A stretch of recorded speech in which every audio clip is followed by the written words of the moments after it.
सभी का आपके अपने चैनल एसके एमपी बोर्ड पर स्वागत करता हूं। पिछले लेक्चर में हम लोग प्रश्नावली 3.1 का फर्स्ट क्वेश्चन कर चुके थे, तो उसमें हमने ग्राफ बनाना पूरा सीख लिया था और किस प्रकार से जो बीजगणितीय का उपयोग करके हम जो समीकरण बनाते थे वो भी बनाना सीख लिया था। अब सेकेंड क्वेश्चन भी उसी प्रकार का है। इसमें भी क्या करना है, आपको पहले तो समीकरण बनाना है, फिर उसके हल निकालना है, उसके बाद आपको क्या करना है, उसको ग्राफ पे बना के दिखाना है आपको, है ना। तो मैं सेकंड क्वेश्चन पढ़ता हूं। यहाँ पे मैंने लिख भी दिया है यहाँ पे आपकी सुविधा के लिए। क्या है, क्या बोल रहे हो कि क्रिकेट टीम में एक कोच ने ₹3,900 में 3 बल्ले तथा 6 गेंद खरीदी, है ना। बाद में उसने एक बल्ला तथा उसी प्रकार की 3 गेंदें ₹1,300 में खरीदी। अब आपको ये समझ में आ रहा होगा सब क्या है क्या नहीं है। तो इसको अच्छे से समझने के लिए एक उदाहरण बताता हूं मैं, उस प्रकार समझिए। जैसे कि आप कहाँ पे गए, मान लो आप दुकान पे गए, किराना दुकान पे। वहां पे आपने क्या करा, आपने 2 किलो चावल खरीदे। क्या खरीदे, 2 किलो चावल खरीदे, है ना। और मान लो 3 किलो आपने शक्कर खरीदी, है ना। ये बता रहा हूं, 3 किलो शक्कर खरीदी, 2 किलो चावल खरीदे। अब इसमें क्या है, 1 केजी शक्कर का जो मूल्य है वो कितने रुपए है, मान लो मैं 20 रुपए मान लेता हूं कि 20 रुपए उसका मूल्य 1 किलो शक्कर का, है ना। और 2 किलो चावल का मूल्य क्या है, अरे 1 किलो चावल का, एक का मानेंगे ना हम, 2 किलो तो हमने खरीदा, पर 1 किलो चावल का मूल्य मान लो आप 40 रुपए है। दो कंडीशन देखना आप, दो सामान है यहाँ पे। 3 किलो आपने शक्कर खरीदी, 2 किलो चावल खरीदे। आप दुकान पे गए, आपने बोला कि भैया मुझे 3 किलो तो शक्कर दे दो और 2 किलो चावल दे दो। तो आपको ये टोटल कितने रुपए में पड़े, आप कैसे बताओगे। आपको पता है कि 1 किलो कितने की है, 20 रुपए की, है ना। और 1 किलो शक्कर क्या है, 20 रुपए की है। तो 3 किलो कितने की पड़ेगी, आप क्या करोगे, 1 किलो 20 रुपए की है तो 3 किलो के लिए क्या करोगे, 3 गुणित 20 कर दोगे। और क्या लिखोगे, क्या लिखोगे, क्या लिखोगे, 3 दूनी 6 मतलब 60 रुपए। मतलब आपने 3 किलो शक्कर खरीदी, वो कितने रुपए की खरीदी, 1 किलो 20 के हिसाब से 3 किलो आपने 60 रुपए की खरीदी। यही करोगे ना। इसी प्रकार आपसे पूछा मैंने कि आपने चावल कितने रुपए के खरीदे, तो आपको पता है 1 किलो कितने के, 40 रुपए के। तो 2 किलो कितने के होंगे, 40 दूनी 80। यही करोगे, 2 किलो 1 किलो 40 के, तो 2 किलो 2 गुनी कितने हो जाएंगे, 4 दूनी 8, 80 रुपए। अब मैंने बोला कि आपने ये दोनों चीजें खरीद ली, टोटल कितनी, 3 किलो शक्कर और 2 किलो चावल खरीदे, तो टोटल कितने रुपए का खरीदा। तो आप क्या लिखोगे कि सर मैंने 60 रुपए की तो शक्कर खरीदी और 80 रुपए के चावल खरीदे, और टोटल मैंने कितने खरीदा, तो 8 और 6 कितने हो जाएंगे, 14 हो जाएंगे। तो 140 रुपए का खरीदा मैंने कुल सामान। कुल सामान मैंने 140 रुपए का खरीदा, 60 रुपए की शक्कर और 40 रुपए के चावल। उसमें मैंने 3 किलो शक्कर खरीदी और 2 किलो चावल खरीदे। ये आपको समझ में आ गया होगा अच्छे से। इसको इसी प्रकार किस प्रकार लिखोगे, 3 गुणित 20 प्लस 2 गुणित 40, ऐसे भी लिख सकते हो। और इसको क्या लिखोगे, 140, क्योंकि ये भी तो यही आया है ना। ये क्या हो जाएगा, 60 और ये 80, तो 140 यही होगा। अब यहाँ पे देखो, क्रिकेट टीम के एक कोच ने टोटल जो रुपए उसने दे रखे हैं 3,900 में क्या करा, उसने 3 बल्ले खरीदे और 6 गेंद खरीदी। मतलब आपको उसने ये दे रखा है कि आपके पास क्या है, टोटल रुपए दे रखे उसने कि 3,900 रुपए में उसने कुछ सामान खरीदा। समझो अच्छे से बात को, 3,900 रुपए टोटल थे उसने। जैसे कि आपने 140 रुपए के दोनों क्या कर लिए, 3 किलो शक्कर और 2 किलो चावल खरीद लिए। उसी प्रकार उसने 3,900 रुपए में क्या करा, 3 तो बल्ले खरीदे और 6 गेंद खरीदी। लेकिन अब आपके पास दिक्कत क्या है, यहाँ पे उसने ये नहीं बताया कि भैया एक बल्ले की कीमत कितनी है। यहाँ पे तो अपने को पता है कि एक किलो शक्कर 20 रुपए की है, तो 3 किलो हमने निकाल ली, और 2 किलो चावल का इतना है। अब उसने यहाँ बल्ले की भी नहीं दी ना गेंद की कीमत दी। तो यही आपको ध्यान रखना है कि किस चीज को आपको मानना है। तो यहाँ पे क्या करेंगे हम लोग, यहाँ पे मान लेंगे कि भैया एक बल्ले 3 बल्ले खरीदे, तो हम मान लेंगे एक बल्ले का मूल्य क्या है, 100 रुपए, तथा दूसरे एक गेंद का मूल्य कितना है, y रुपए है। उसी प्रकार सोल्व करेंगे। तो मैं क्या करता हूँ, ये रफ कर देता हूँ और फिर मैं पूरा करके सोल्व कर। आपको क्या करना है, ये चीज ध्यान रखना है जो मैंने यहाँ पे बताया ना, ये सब यही, क्योंकि यहाँ पे आपको मूल्य नहीं दे रखा है उसने 1 किलो का, तो अपन इसी प्रकार एक बल्ले का मूल्य मानेंगे और एक गेंद का भी मूल्य मानेंगे और उसको सोल्व करेंगे। अब क्या आपको लिखना किस प्रकार है, इसको किस प्रकार सोल्व करोगे, तो लिखोगे कि यहाँ पे हल लिखना, और क्या लिखोगे आप, क्या लिखोगे, माना कि 3 बल्ले हैं, तो आप क्या लिखोगे, एक बल्ले का मूल्य क्या मान लोगे, बराबर 100 रुपए है, तथा एक गेंद का मूल्य कितना मान लोगे आप, y रुपए मान लोगे, क्योंकि आपको पता नहीं है ना, इसलिए मान रहे हो आप। वहां पे आपको शक्कर और चावल का मूल्य 1 किलो का तो पता था, यहाँ पे लेकिन पता नहीं है, उसने बताया भी नहीं, इसलिए हम क्या मान लेंगे, एक बल्ले का मूल्य 100 रुपए मान लेंगे और एक गेंद का मूल्य क्या मान लेंगे, y रुपए। अब प्रश्न क्या बोल रहा है वो पढ़ो, प्रश्नानुसार लिखते हैं। आप क्या लिखेंगे, आप प्रश्नानुसार क्या बोला है प्रश्न में कि भैया 3 बल्ले और 6 गेंद का टोटल मूल्य कितना है, 3900 रुपए। तो आप किस प्रकार लिखोगे इसको कि 3 बल्ले खरीदे आपने और एक बल्ला कितने का है, 100 रुपए का, तो 3 बल्ले कितने रुपए के होंगे, 3 गुणित 100 रुपए का, प्लस 6 गेंद खरीदी आपने, तो 6 गेंद खरीदी आपने, एक गेंद कितने रुपए की है, y रुपए की, तो 6 गेंद कितने की होगी, 6 गुणित y रुपए की, बराबर टोटल कितने रुपए में खरीदा, उनने बोला है 3900 रुपए में खरीदा, भैया 3900 रुपए लिख दोगे बराबर। अभी हमने करा था ना इसको, बस यही लिखना है आपको, अभी करा था ना, इसी प्रकार से। अब क्या करो यहाँ पे, इसमें देखो आप क्या दिख रहा है आपको, ये तो ये समीकरण बन गया। अब इसमें 3 यहाँ पे भी है, 3 यहाँ पे भी है, 3 इसमें भी है, तो आप क्या करो, इसको 3 से भाग दे दो।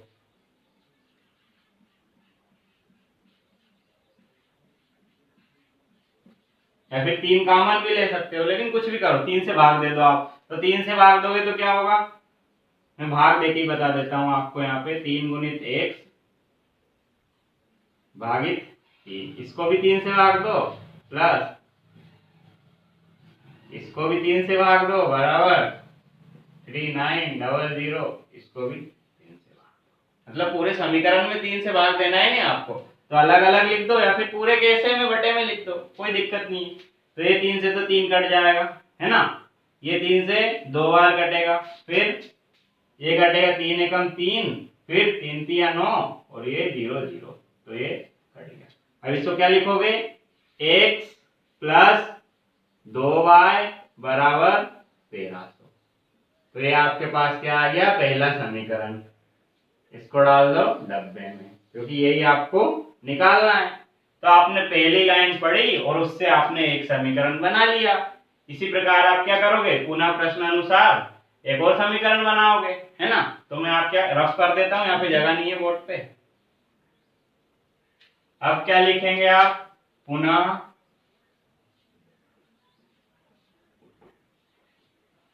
प्रश्नानुसार।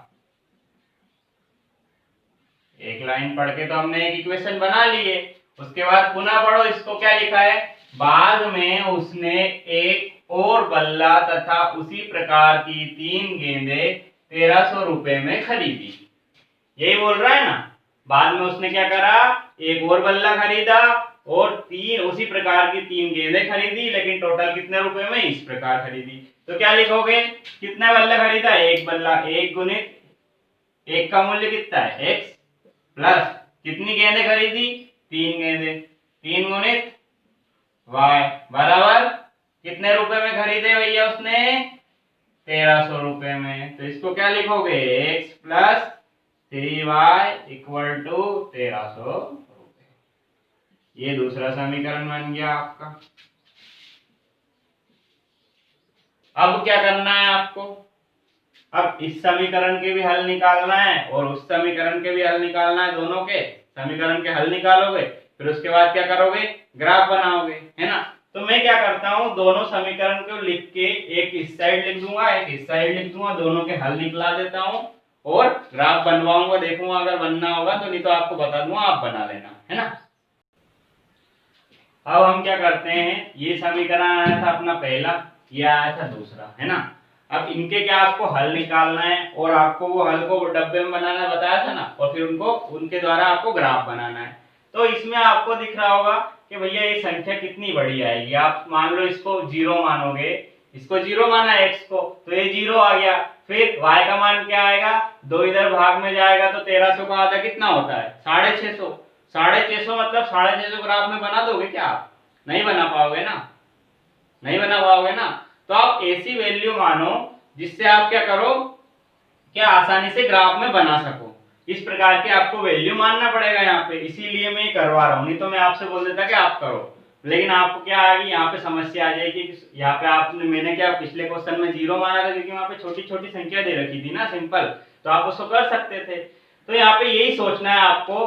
तो क्या करोगे आप, यहाँ पे x बराबर क्या रखोगे पहले इक्वेशन में, देखो यहाँ पे आपको मान लो, आप क्या मानोगे, 300 मान लो। आप यहाँ पे क्या मानोगे, 300, सिंपल। देखो 300 मानोगे, 300 कट जाएगा, इधर जाके माइनस हो जाएगा, तो यहाँ पे क्या 1000 बचेगा।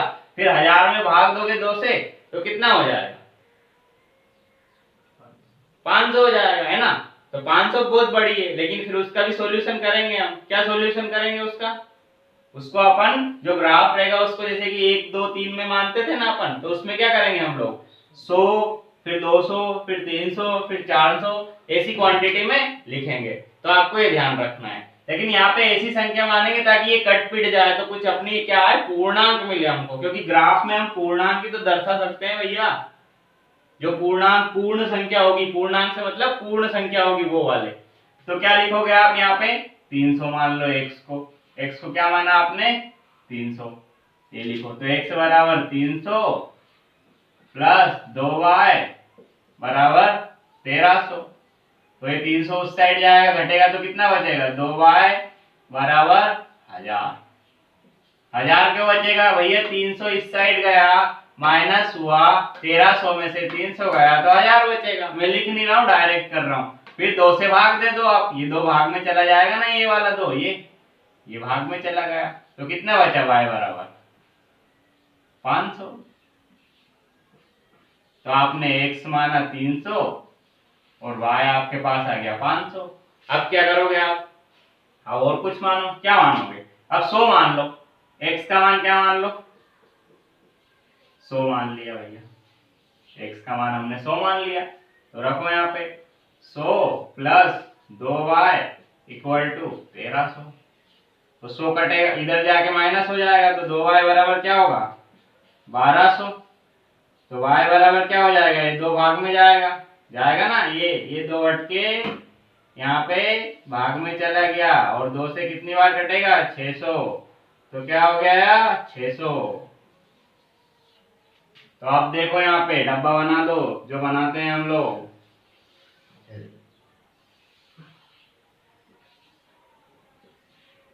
x y, देखो यहाँ पे x क्या माना था आपने, 300 रुपए, 300 माना था आपने। तो y, x क्या माना था, 300, तो y क्या आ गया था हम लोगों का, 500। इसी प्रकार आपने x क्या माना था, 100, तो y क्या है आपका, 600।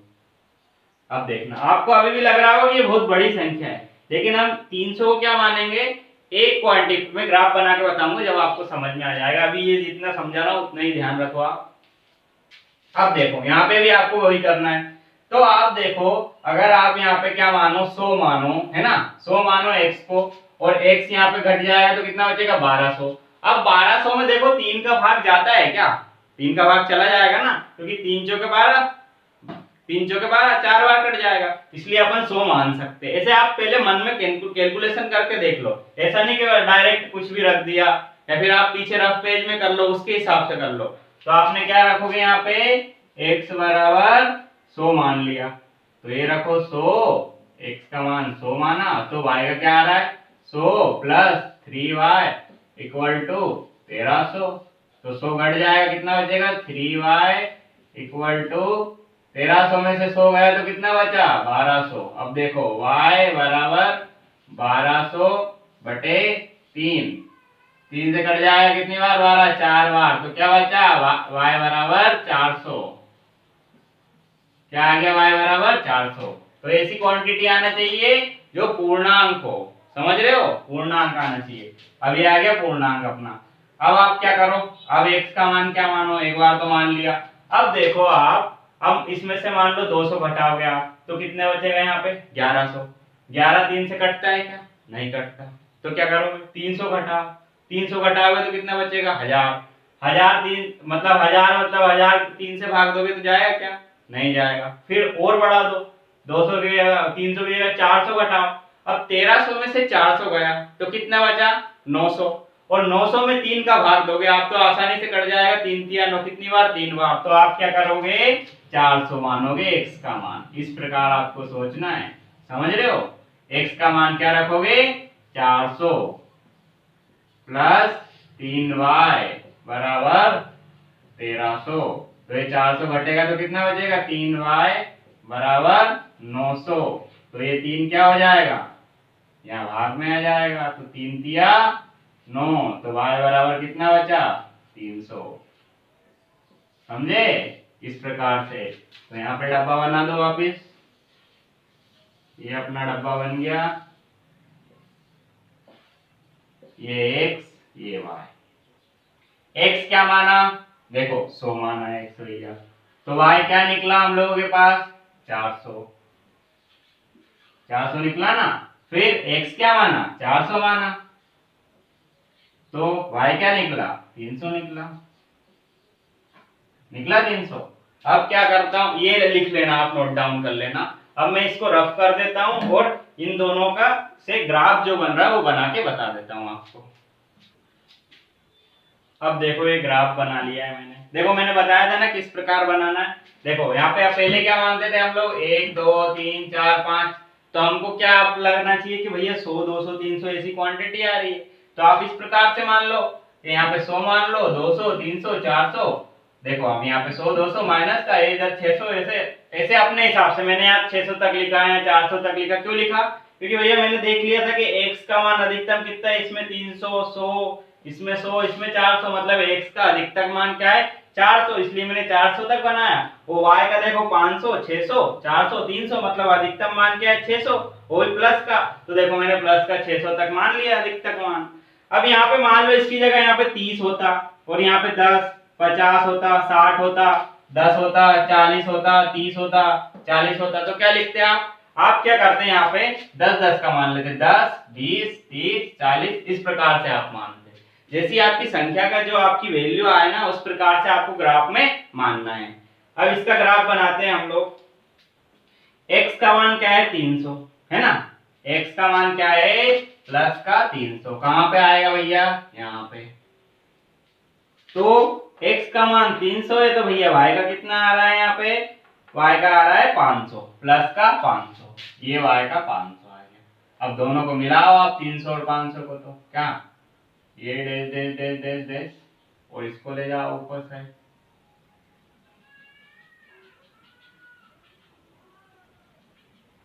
ये पॉइंट कट करा, तो इसका इसकी वैल्यू क्या होगी 300 500, यही बताया था ना मैंने। एक पॉइंट तो लिख दिया हम लोगों ने। फिर दूसरा x क्या है 100, x क्या है 100, x 100 है, तो y कितना आ रहा है 600, x 100 आ रहा है, ये x 100 है यहाँ पे, तो y कितना है 600 है, तो इसको भी मिलाओ, ये गए।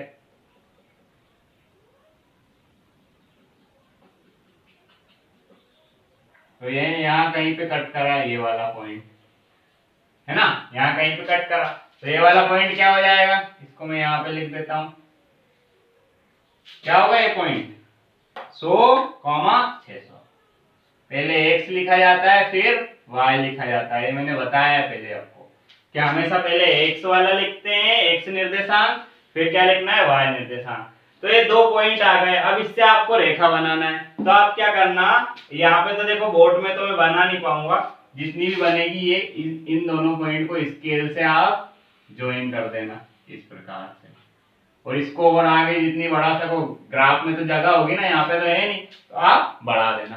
तो ये क्या हो गया, समीकरण एक से बनने वाली रेखा ये बन गई।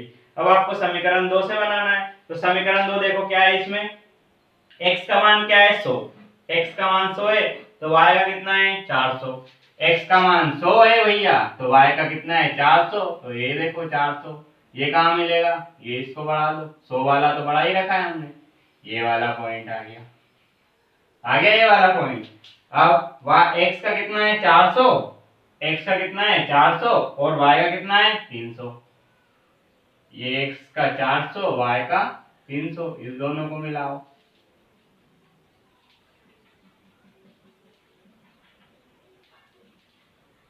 ये यहाँ कहीं पे मिला। तो ये वाला पॉइंट क्या है हम लोगों का 400, 300, और ये वाला क्या आया था, क्या आया था, 100, 400, ऐसे लिख देना। अब इसको भी मिलाओ आप, तो इसको भी मिला दो दोनों को,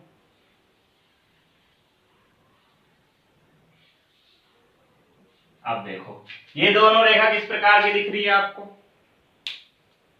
किस प्रकार की दिख रही है दोनों, अभी तो सर दिख रही है समांतर, समांतर क्यों दिख रही है आपको, भैया यहाँ पे देखो ना, यहाँ पे ज्यादा गैप है, यहाँ पे कम है, तो ये आगे कहीं पे बढ़ाओगे आप इन दोनों को, ये और इसको भी बढ़ाते जा रहे हो, तो भैया कहीं पे जाके तो मिल जाएगी ना, ये गैप तो कम कम कम होती जा रही है, तो कहीं पे जाके मिल जाएगी ये। तो ये रेखा किस प्रकार की है, रेखाएं किस प्रकार की है, प्रतिच्छेदी है, अतः इसके क्या हल होंगे, प्रतिच्छेदी मतलब कितनी बार कट कर रही है वो, एक बार कट कर रही है एक दूसरे को, अतः इनके क्या होंगे, एक हल होगा, क्या होगा, एक हल या होंगे, होगा सिर्फ एक हल को और क्या बोलते हैं, अद्वितीय हल होगा, अद्वितीय हल बोल दो। अब ये क्वेश्चन अपना पूरा यहाँ पे खत्म हो जाता है। अब नेक्स्ट क्वेश्चन करना है, थर्ड जो लास्ट थे उसको और बता देता हूँ। अब नेक्स्ट क्वेश्चन देखो, ये लास्ट क्वेश्चन है इस प्रश्नावली का 3.1 का, क्या है, 2 केजी सेव और 1 केजी अंगूर का मूल्य किसी दिन ₹160 था। मतलब उसने बोल दिया कि 2 केजी सेव खरीदे भाई साहब आपने और 1 किलो अंगूर खरीदा और टोटल कितने रुपए दिए, 160 रुपए दिए। अब यहाँ पे उसने ये नहीं बताया कि भैया 1 किलो सेव का मूल्य क्या है और 1 किलो अंगूर का क्या है, तो हम लोग मान लेंगे, है ना, वही सिंपल जो पिछला क्वेश्चन करा उसी के आधार पे यही मानेंगे। क्या लिखेंगे अब यहाँ पे, हल करो इसको, हल माना कि 1 केजी क्या है, सेब मानो का मूल्य कितने रुपए मानेंगे, 100 रुपए, तथा 1 केजी अंगूर का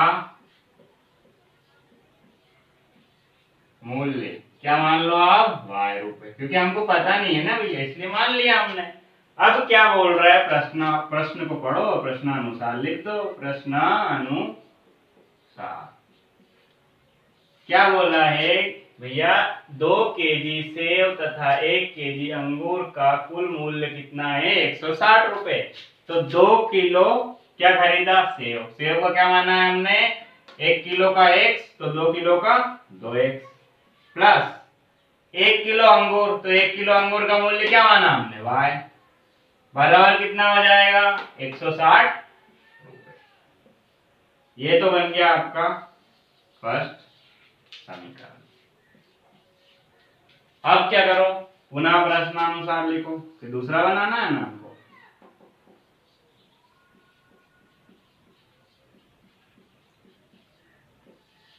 अब क्या बोल रहा है वो कि ये यहां तक हो गया। फिर 1 महीने बाद 4 केजी सेब और 2 केजी अंगूर का मूल्य इतने रुपए। अब देखो यहाँ पे क्वेश्चन की लैंग्वेज समझो, वो ये बोल रहा है ना यहाँ पे कुछ गलत है। देखो 1 महीने बाद ऐसा तो नहीं होगा कि भैया 1 किलो सेब 100 रुपए का मिलता था अभी, तो 1 महीने बाद ये कुछ बढ़ जाएगा, x+2 या x+3। मान लो x 10 रुपए का मिलता था, हमने मान लिया x, पर आप मान लो भैया वो x क्या है 10 रुपए का मिलता था 1 किलो सेब, लेकिन 1 महीने बाद क्या हो जाएगा, वो 20 रुपए का मिलने लगेगा। ऐसा नहीं हो, क्यों?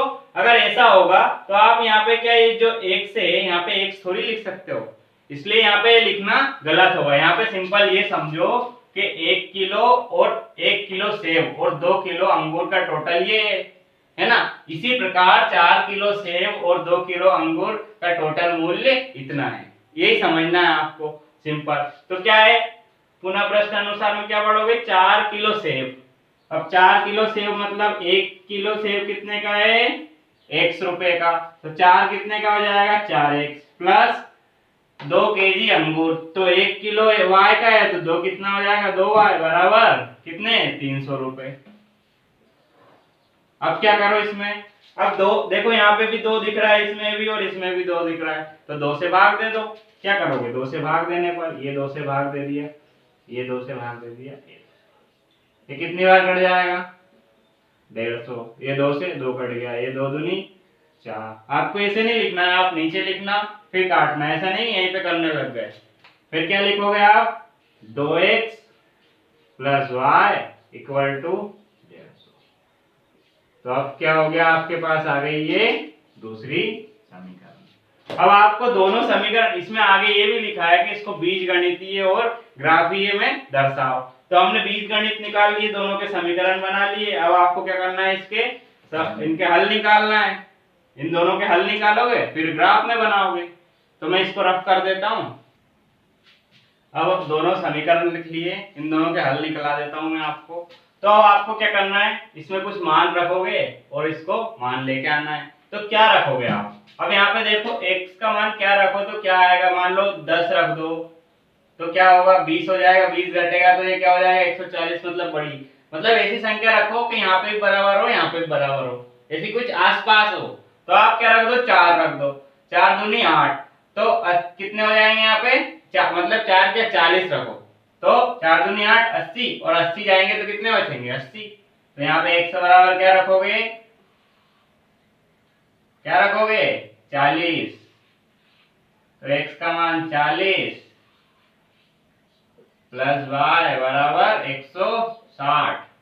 ये क्या होगा, 80 प्लस y इक्वल टू 160।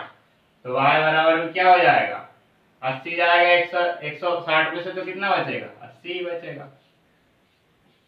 एक मान तो ये रख दिया आपने। दूसरा क्या रखो, 50 रख दो भैया, 50 भी तो रख सकते हो, तो रखो।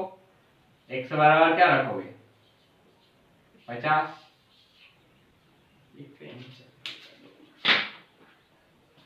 x बराबर क्या रख दिया आपने, 50 रख दिया। तो रखो यहाँ पे 2 गुणित 50 प्लस y बराबर 160। तो ये कितना हो जाएगा, 100 प्लस y इक्वल टू 160। तो 100 उस साइड जाएगा, घटेगा, कितना बचेगा, y बराबर 60 बचेगा। सिंपल, डब्बा बना लो।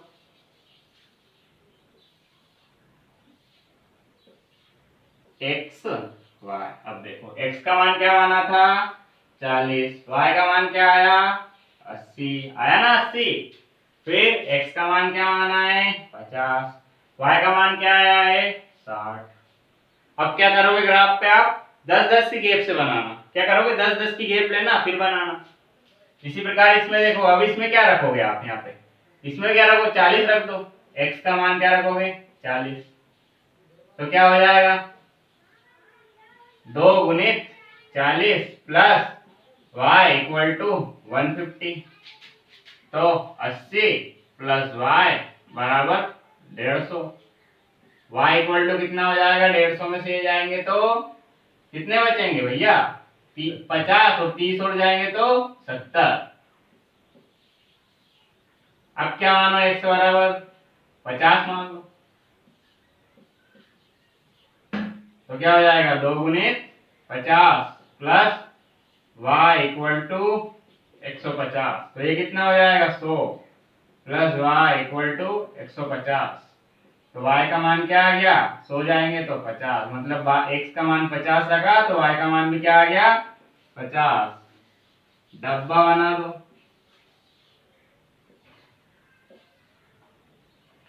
x और y, x का मान कितना रखा? 40, y का क्या आ गया? 70, फिर x का क्या रखा? 50, तो y का कितना आया? 50। अब आपको क्या करना है? ये पूरा लिख लिया। अब आपको बनाना है ग्राफ, और वो मैं बनवा नहीं रहा हूं आपको, वो खुद आपको ही बनाना है। ग्राफ सिंपल क्या करोगे आप? 10-10 के लेना है। अब मैंने पिछले क्वेश्चन में क्या 100-100 के लिए थे ना, 100 माना था, फिर 200, फिर 300। अब आप क्या करोगे? 10 मानोगे, 20 मानोगे, 30 मानोगे, 40 मानोगे, इस प्रकार मान के ग्राफ बनाना और चेक करना उसको, है ना। अब ये क्लास अपनी यहीं पे खत्म होती है। ये प्रश्नावली 3.1 पूरी समाप्त हो गई यहाँ पे। अब 3.2 स्टार्ट करेंगे। तो आपको अगर वीडियो पसंद आया तो आपको क्या करना है? लाइक करना है, और ये वीडियो को आपको ज्यादा से ज्यादा आपके दोस्तों को शेयर करना है ना, ताकि वो भी इस वीडियो का फायदा उठा सके। और ऐसे ही वीडियो प्राप्त करने के लिए आपको क्या करना है? हमारे चैनल को सब्सक्राइब करना है ना दोस्तों। चलो ओके दोस्तों, धन्यवाद।